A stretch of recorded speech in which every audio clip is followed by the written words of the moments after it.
اور ہم آج خداوند کے حضور میں تلاوت کریں گے پیدائش کی کتاب اس کا 11واں باب اور اس کی 27ویں آیت سے شروع کر کے 12ویں باب کی 3 آیت تک۔ پیدائش کی کتاب 11واں باب اس کی 27ویں آیت سے شروع کر کے 12ویں باب کی 3 آیت تک۔ Genesis chapter 11 verse 27 to chapter 12 verse 3۔ آئیے ہم ان کو پڑھیں اور عالی جناب گریفن سراج صاحب ان کو ہمارے لیے تلاوت کریں گے۔ یسوع مسیح ناصری کے نام میں آپ سب کی سلامتی ہو۔ آئیے آج کی تلاوت خداوند کے پاک زندہ کلام میں سے پڑھیں۔ پیدائش کی کتاب اس کا 11واں باب اور اس کی 27ویں آیت سے لے کر 12ویں باب کی 3 آیت تک ہم خداوند کے زندہ پاک کلام میں سے پڑھیں گے۔ اور خداوند کے پاک کلام میں یوں لکھا ہے، اور یہ تارا کا نسب نامہ ہے۔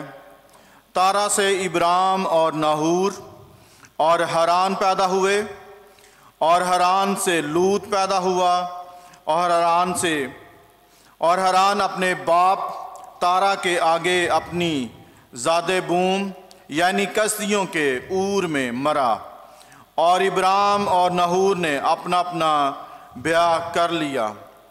ابرام کی بیوی کا نام ساری اور ناہور کی بیوی کا نام ملکا تھا جو حران کی بیٹی تھی۔ وہی ملکا کا باپ اور اسکا کا باپ تھا، اور ساری بانجھ تھی، اس کے کوئی بال بچہ نہ تھا۔ اور تارا نے اپنے باپ ابرام کو اور اپنے پوتے لوط کو جو حران کا بیٹا تھا، اور اپنی بہو ساری کو جو اس کے بیٹے ابرام کی بیوی تھی ساتھ لیا، اور وہ سب کسدیوں کے اور سے روانہ ہوئے کہ کنعان کے ملک میں جائیں، اور وہ حران تک آئے اور وہیں رہنے لگے۔ اور تارا کی عمر 205 برس کی ہوئی، اور اس نے حران میں وفات پائی۔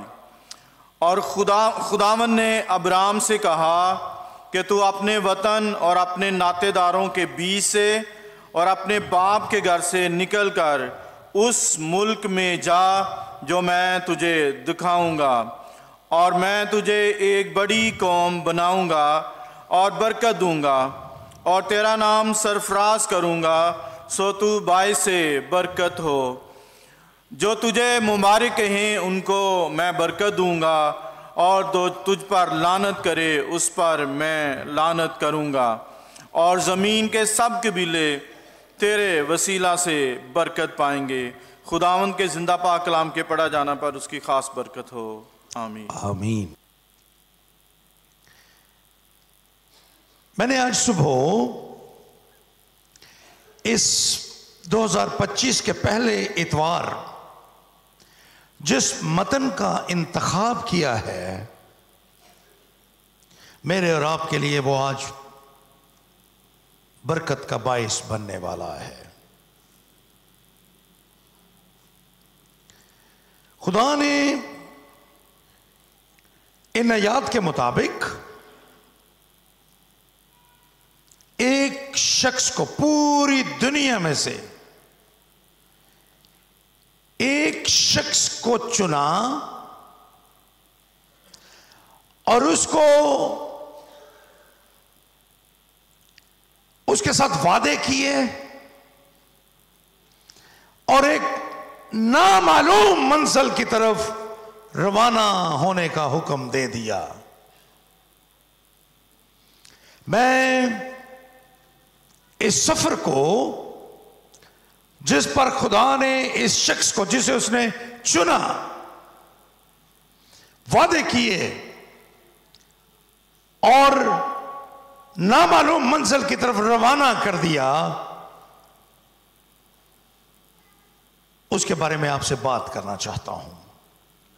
اس کا نام ابراہیم بتایا گیا ہے ان آیات میں۔ خدا نے پوری دنیا میں سے اس ایک شخص ابراہیم کو چنا، اسے برکت دی، اس کے ساتھ وعدے کیے، اور خدا نے اس کو کہا کہ اس ملک میں جا جو میں تجھے دکھاؤں گا۔ کوئی نام نہیں بتایا کہ کون سے ملک میں جانا ہے، نامعلوم منزل میرے اور آپ کے سامنے 2025 کا سال، جس کا آج پہلا اتوار اور ہم اس کا آغاز کیا چند دن پہلے، ہم نے ایک ایسا سال ہے جس کے بارے میں ابھی سے بطور انسان ہم کچھ نہیں کہہ سکتے۔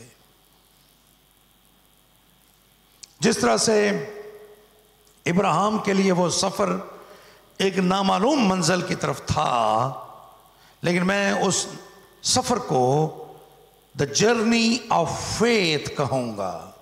ایمان کا سفر تھا جس کا آغاز ابراہیم نے کیا۔ میں اس ٹیکسٹ میں سے اسی بات کو آپ کے ساتھ رکھنا چاہتا ہوں کہ یہ آنے والا سال جس کے بارے میں اور آپ اپنے خاندان، اپنی کمیونٹی، اپنے ملک اور کوئی بات نہیں جانتے، ایک نامعلوم وقت ہے جس کا آغاز ہوا ہے۔ کوئی ہم اس کے بارے میں کچھ نہیں جانتے کہ کیا ہوگا۔ میں اس سال اس سفر کو آپ کے لیے اور اپنے لیے بھی جرنی آف فیتھ کہوں گا۔ یہ ایمان کا سفر ہے، اور ایمان کے بارے میں مقدس پالوس رسول کہتا ہے کہ ہم آنکھوں دیکھے پر نہیں چلتے بلکہ ایمان پر چلتے ہیں۔ ایمان کا مطلب ہے اندیکھی چیزوں پر چلنا۔ ابھی اس سال کے بارے میں ہر چیز ہمارے لیے اندیکھی ہے، لیکن ہم یہ سفر کریں گے۔ آئیے ابراہیم کی زندگی سے کچھ اسباق اخذ کرتے ہیں کہ کیسے ہم اس اندیکھے ایمان کے سفر پر چل سکتے ہیں، اور اپنی بلاہٹ پر غور کریں۔ دا کال آف فیتھ، اس پر غور کریں۔ ابراہیم کی زندگی میں جب یہ وقت آیا، اس وقت ابراہیم خود ایک نامعلوم شخص تھا۔ وہ کوئی بڑا عظیم یا کوئی بڑا طاقتور بادشاہ، حکمران یا کوئی بڑا غیر معمولی شخص نہیں تھا جس کی بڑی شہرت تھی، نہیں، وہ ایک عام شخص تھا، اور کے علاقے میں رہتا تھا، کسدیوں کے اور میں، جس کو آج ہم عراق کہتے ہیں۔ یہ شہر اس وقت موجودہ عراق کا حصہ تھا۔ یہ شہر آج اور اس وقت بھی عراق کے جنوب مشرق میں واقع تھا، اور یہ کویت کے بارڈر سے شمال کی طرف کوئی 75 میل کے فاصلے پر ہے۔ جہاں کویت کا بارڈر ہے اس سے عراق میں داخل ہوتے ہیں، سو کویت کے بارڈر سے شمال کی طرف 75 میل اندر یہ شہر واقع تھا، اور یہ اس جگہ پر واقع ہے جہاں پر 1991 میں گلف وار لڑی گئی تھی۔ یہ شہر ایگزیکٹلی وہاں پر موجود ہے جہاں پر گلف وار ہوئی تھی 1991 میں۔ یہ ابراہیم کا گھر ہے، اور جس وقت ابراہیم جو وہاں پر رہتا تھا اس زمانے میں دریا فرات پرشین گلف میں خلیج فارس میں جہاں پہ گرتا تھا یہ وہی شہر تھا. سو یہ شہر اس وقت ایک بڑا زبردست قسم کی بندرگاہ کے قریب تھا جہاں سے ساری تجارت ہوتی تھی انڈیا ہندوستان کی طرف اور افریقہ کی طرف. یہاں سے تجارتی بیڑے جایا کرتے تھے, روانہ ہوتے تھے, اس لیے یہ بڑا زبردست تھا. تاریخ یہ بھی بتاتی ہے کہ یہ شہر سائنس اور علم کے اعتبار سے بھی بڑا زبردست تھا. یہ ہند سے جو آج ہم استعمال کرتے ہیں 1 2 3 4 1 2 3 4 5 6 7 8 9 10 یہ اور میں ایجاد ہوئے. اور نے اپنے زمانے میں زبردست ترقی کی. گرم پانی ہر گھر میں پہنچتا تھا شہر کی انتظامیہ کی طرف سے, اور یہاں پر ایک بہت بڑی پبلک لائبریری تھی جو مٹی کی تختیوں پر کتابیں اس زمانے میں تحریر کی جاتی تھیں. آج اس کے کھنڈرات سے یہ ساری چیزیں دستیاب ہوئی ہیں اور موجودہ انسان حیران رہ گئے ہیں اس کی ترقی اور شان و شوکت کو دیکھ کر. اور کو اس کا مطلب ہے, اور کا مطلب ہے روشنیوں کا شہر. خدا نے روشنیوں کے اس شہر سے ایک عام شخص کو چنا جس کا نام ابراہیم ہے, اور غالباً اپنے زمانے میں وہ اپنے مویشیوں کے ساتھ مصروف رہا کرتا تھا. اس کو چنا اور اس کو ایک نامعلوم منزل کی طرف روانہ ہونے کا حکم دے دیا خدا نے. یہ خدا کا پلان ہے. خدا کبھی کبھار ہمارے ساتھ ایسا ہی کرتا ہے کہ وہ ہمیں بڑی مقبول ترین جگہوں سے نامعلوم منزل کی طرف روانہ کر دیتا ہے. یہ ضروری نہیں کہ خدا ہمیشہ ہمیں کہیں نیچے سے اٹھا کر اوپر لے کر آئے. کبھی کبھار خدا ہمیں دنیا کے کسی مشہور ترین شہر سے نکل کر کسی کمزور ترین جگہ پر جانے کا حکم بھی دیتا ہے, اور اس شخص کے ساتھ ایسا ہی ہوا. لیکن اس کی زندگی کو دیکھتے ہیں, اس کی جو جس جگہ پر وہ رہتا تھا اس کی سب سے بڑی مشکل یہ ہے کہ وہاں پر سارے لوگ بت پرست تھے. وہ مختلف دیوی دیوتاؤں کی پرستش کیا کرتے تھے وہ لوگ, اور یقیناً ابراہیم اور اس کے خاندان کے لوگ بھی اسی قسم کی پرستش اور دین کا حصہ بنے ہوئے تھے.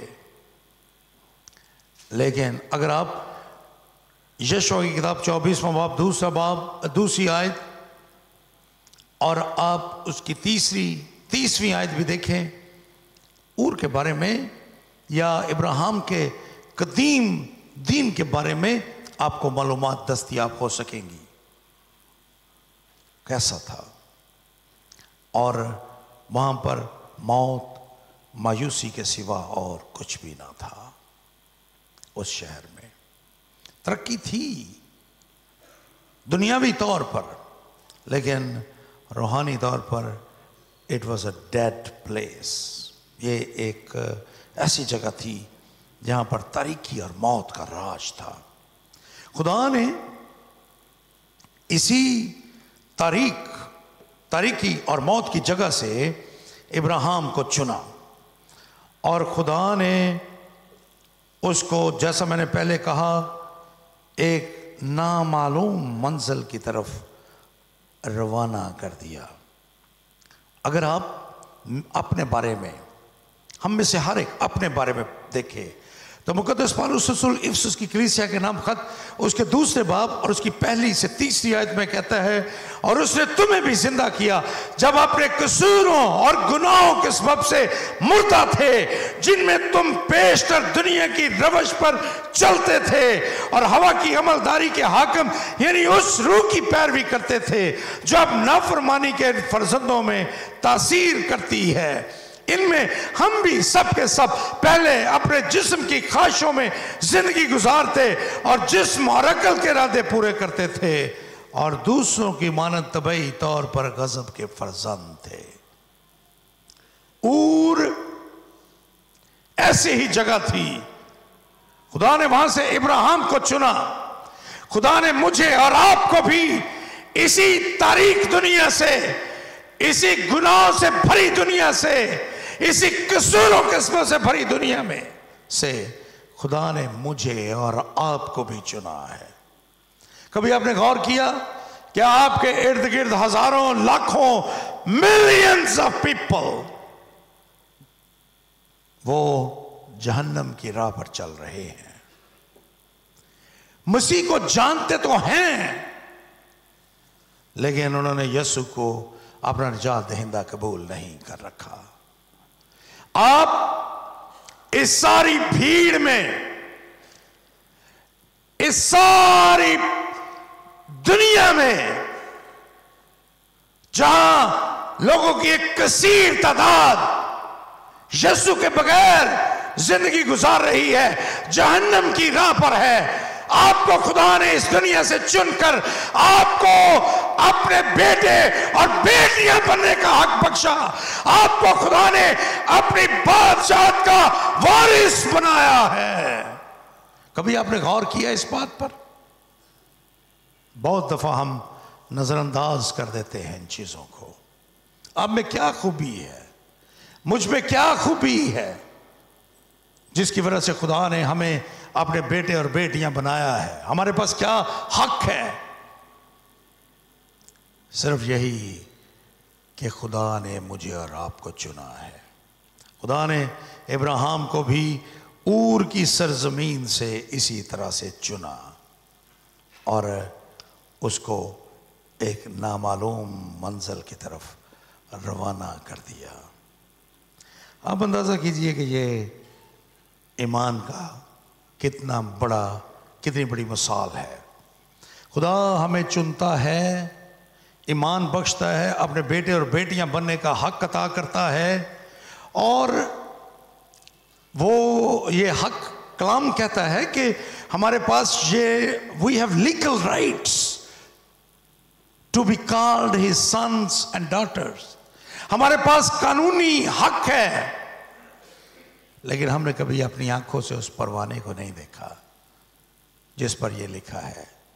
ہمارے پاس یہ بائبل مقدس ہے جو ہمیں بتاتی ہے کہ مسیح پر ایمان لانے کے وسیلے سے ہم خدا کے بیٹے اور بیٹیاں بنتے ہیں، اور ہم فقط اس پر ایمان لاتے ہیں۔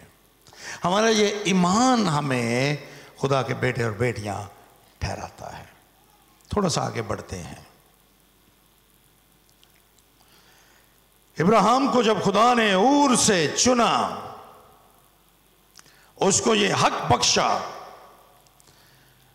تو ابراہیم اکیلا روانہ نہیں ہوتا، بلکہ اس کے ساتھ باقی خاندان کے لوگ بھی ہیں، اور وہ سارے اس کے ساتھ ہاران کی جانب چلتے ہیں۔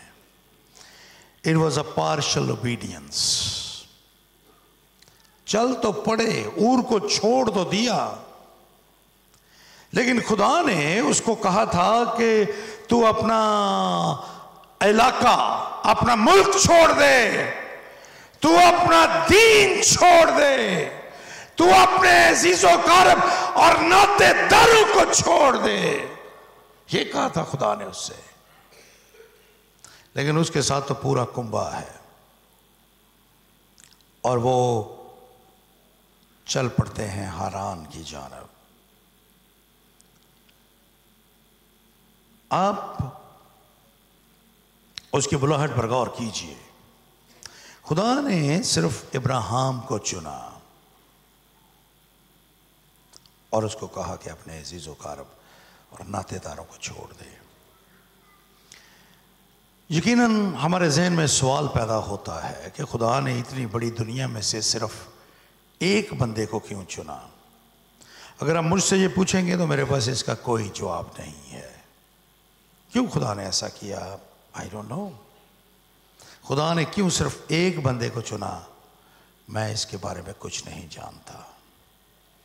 یہ خداوند کی اپنی مرضی ہے اور وہ خود مختار ہے اپنی مرضی میں کہ وہ کیا کرے. ہمیں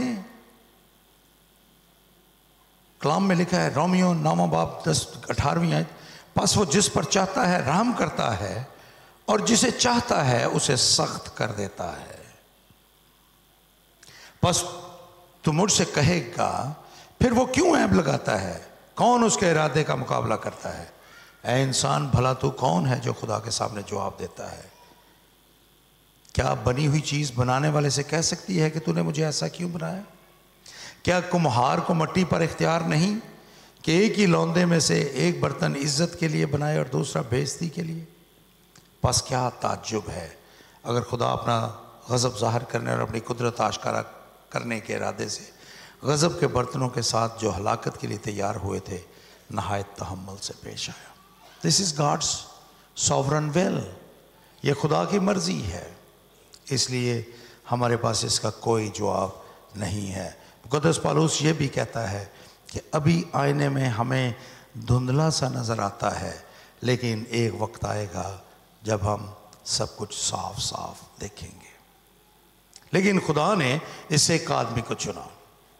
خدا نے مجھے اور آپ کو چنا ہے، لیکن ہمارے ارد گرد بہت سے لوگ بستے ہیں جن کو خدا نے یہ حق نہیں بخشا. They are not saved by the blood of lamb. برے کے خون سے ان کے گناہ پاک اور صاف نہیں ہوئے، لیکن مجھے اور آپ کو خدا نے چنا ہے. ہم کیوں نہ اس پر خوشی منائیں کہ خدا نے ہمیں چنا ہے. خداوند کے پاک کلام میں لوکا 10 باب 20 آیت میں لکھا ہے، تو بھی اس سے خوش نہ ہو کہ روحیں تمہارے تابع ہیں، بلکہ اس سے خوش ہو کہ تمہارے نام آسمان پر لکھے ہیں. میرا اور آپ کا نام آسمان پر لکھا ہے، سو اس کے لیے ہم خوشی مناتے ہیں. خدا اپنی مرضی کو ایک دن ضرور پورا کرے گا، اور ہم سب جن کو خدا نے چنا وہ اپنی بادشاہت کے وارث بنائے گا. لیکن خدا نے جب مجھے اور آپ کو چنا تو وہ ہم سے یہ کہتا ہے کہ ہم اپنی پرانی زندگی کو اپنے پیچھے چھوڑ دیں، اپنی پرانی انسانیت کو پیچھے چھوڑ دیں اور صرف خدا کی مرضی پر بھروسہ کریں. جس طرح سے خدا نے ابراہیم سے یہ کہا کہ وہ اپنے ناطے داروں کو اور ان چیزوں کو پیچھے چھوڑ دے، خدا مجھ سے اور آپ سے بھی یہ کہتا ہے کہ ہم اپنی پرانی فطرت کو پیچھے چھوڑ دیں، پرانی انسانیت کو پیچھے چھوڑ دیں اور ہم خداوند کے ساتھ آگے بڑھیں، خواہ اس کی کوئی بھی قیمت ہمیں ادا کرنی پڑے. سب سے بڑی قیمت جو میں اور آپ اس دنیا میں ادا کر سکتے ہیں اپنے ایمان کے لیے، وہ ہماری یہ جان ہے، یہ عارضی زندگی، یہ فلیش، یہ بدن، یہ جسم. اور خدا ہم سے یہی توقع کرتا ہے، اور کلیسیا میں ایمانداروں نے اس کی مثالیں قائم کی ہیں، پاکستان میں بھی، کہ انہوں نے اپنی زندگیاں قربان کر دی. وہ شہید ہو گئے، یسوع کے لیے شہید ہو گئے. انہوں نے قیمت ادا کی، اپنے ایمان کی، اپنی بلاہٹ کی قیمت ادا کی. خدا نے ابراہیم کو چنا تھا کہ تو چل، لیکن وہ یہاں پر کلام میں لکھا ہے کہ جب وہ نکلے تو وہ زیادہ تھے، زیادہ ہو چکے تھے اور ہاران میں پہنچ گئے. یہ ہاران جو ہے یہ شمال مشرق میں، جو ملک خدا نے اس کو بسنے کے لیے دیا تھا اس کے شمال مشرق میں ہے. اور یہ علاقہ، ہاران کا علاقہ، آج کل سیریا میں ہے، جس کو ہم شام کہتے ہیں، اس کا یہ حصہ ہے. ہم دیکھتے ہیں کہ خدا نے جو حکم اس کو دیا تھا اس نے پارشلی اس کو پورا کیا، جزوی طور پر ہاران میں آ کر رہنے لگے. لیکن خدا مجھ سے اور آپ سے ٹوٹل کمٹمنٹ چاہتا ہے، مکمل سپردگی، مکمل اوبیڈینس. سیموئیل کی پہلی کتاب اس کا 15واں باب اور اس کی 22ویں آیت کو پڑھیے. یہاں پر لکھا ہے، سیموئیل نے کہا خداوند سوختنی قربانی اور ذبحوں سے، کیا خدا سوختنی قربانی اور ذبحوں سے اتنا ہی خوش ہوتا ہے جتنا اس بات سے کہ خداوند کا حکم مانا جائے؟ اور پھر اس نے کہا، دیکھ فرم برداری قربانی چڑھانے سے بہتر ہے. یہ خدا نے سیموئیل کی معرفت کہا. فرم برداری، بات ماننا، حکم ماننا قربانی چڑھانے سے بہتر ہے. ہوا کیا تھا؟ اگر آپ غور کریں گے تو آپ کو ایک شخص کا بیان ملے گا، تارا. پیدائش کی کتاب 11ویں باب کے آخر میں لکھا ہے، تارا کی عمر 205 برس کی ہوئی اور اس نے ہاران میں وفات پائی. ابراہیم کی عمر جب خدا نے اس کو اور سے چنا تھا 70 برس تھی. تارا کی عمر اس وقت 200 برس تھی. 5 برس وہ ہاران میں مقیم رہے. 205 برس کی عمر میں تارا مر گیا. تارا کا لغوی مطلب جا کر چیک کیجئے گا، اس کا مطلب ہے ڈیلے. کئی ڈکشنریز میں اس کا مطلب رکاوٹ بھی کیا گیا ہے، جیسے روڈ بلاک ہوتے ہیں. آپ جہاں پہ روڈ بلاک ہو جائے آپ اس سے آگے سفر نہیں کر سکتے. سو اس جرنی آف فیتھ میں جب خدا نے ابراہیم کو چنا تو ایک تارا بھی تھا، ایک التوا بھی تھا، ایک دیری بھی تھی، ایک رکاوٹ بھی تھی. اور یہ رکاوٹ 5 برس تک رہی. اور یہ رکاوٹ کوئی اور نہیں، ابراہیم کا اپنا باپ تھا، تارا. جب یہ رکاوٹ دور ہو گئی، جب تارا انتقال کر جاتا ہے، جب تارا فوت ہو گیا، انتقال کر گیا، اس کے بعد ابراہیم کی عمر 75 برس ہو چکی ہے اور اب وہ آگے بڑھتا ہے. اب 5 برس ابراہیم نے ہاران میں گزار دیے تھے. یہ بڑے قیمتی سال تھے، لیکن یہ ضائع ہو گئے اس ڈیلے کی وجہ سے، اس رکاوٹ کی وجہ سے، اس روڈ بلاک کی وجہ سے. 5 برس ضائع ہو گئے اس بلاہٹ میں سے. میں آج صبح آپ کے ساتھ اس بات کو رکھنا چاہتا ہوں. خداوند نے مجھے اور آپ کو بلایا ہے، لیکن کئی مرتبہ ہماری اس جرنی آف فیتھ میں بھی کئی مرتبہ کوئی نہ کوئی ڈیلے ہوتا ہے اور ہم اس کی وجہ سے اس ایمان کے سفر کو جاری نہیں رکھ پاتے. آپ غور کیجئے آپ کی زندگی میں کون تارا ہے؟ کون سی ایسی چیز ہے جو آپ کی زندگی میں رکاوٹ ہے اس جرنی آف فیتھ میں، جس نے ابھی تک آپ کو روک رکھا ہے؟ ابھی تک آپ ایمان کے سفر میں درستی کے ساتھ خدا کے ساتھ نہیں چل رہے. آپ وعدے کرتے ہیں کہ میں آج کے بعد خداوند کے گھر میں آؤں گا، آج کے بعد میں اپنے روپے پیسے میں سے خدا کے لیے حصہ نکالوں گا، آج کے بعد میں خداوند کے پاک کلام پر عمل کروں گا، آج کے بعد میں ایمان کے ساتھ زندگی بسر کروں گا. لیکن کچھ ہی دیر کے بعد آپ کر نہیں پاتے. کون سی چیز ہے جو آپ کی ان باتوں میں رکاوٹ ہے؟ کون تارا ہے آپ کی زندگی میں؟